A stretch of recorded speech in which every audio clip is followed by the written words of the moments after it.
দর্শক, কক্সবাজারের বন্যা পরিস্থিতির সবশেষ খবর জানাতে সরাসরি যুক্ত হচ্ছেন সহকর্মী আব্দুর রহমান। আব্দুর রহমান, বন্যা পরিস্থিতি এখন কেমন? এছাড়াও জানাবেন যে আবহাওয়া অফিস কি বলছে, ত্রাণ কার্যক্রম সম্পর্কে কি জানেন?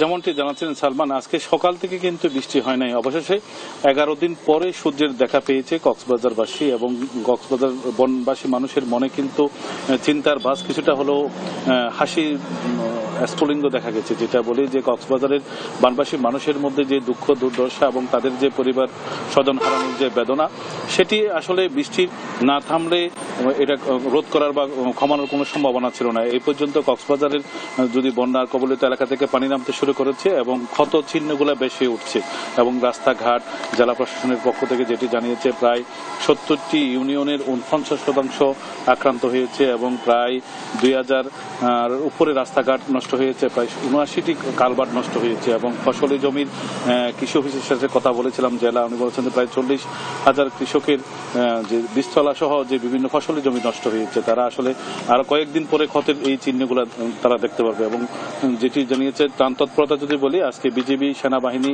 পুলিশ সহ রাজনৈতিক নেতাদের কিন্তু আজকে ত্রাণ তৎপরতা দেখা গেছে এবং বানবাসী মানুষরা যেটা জানিয়েছে, তাদের যেই ঘরবাড়ি ছিল সেটি তো এখন নিঃশেষ প্রায়। এখন এগুলাকে পুনর্গঠনের জন্য সরকারি এবং বেসরকারি উদ্যোগে সকলের আরো এগিয়ে আসা দরকার। এইবারে ত্রাণ তৎপরতা নিয়ে নানা প্রশ্ন রয়েছে। জেলা প্রশাসন যেটি তথ্য দিয়েছে কিন্তু সেটির সাথে বাস্তবে মিল নাই বলে জানিয়েছে ভুক্তভোগীরা।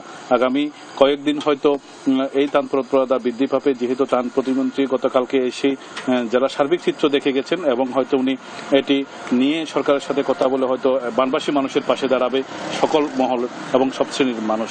এটাই ছিল কক্সবাজার থেকে সর্বশেষ। সালমা।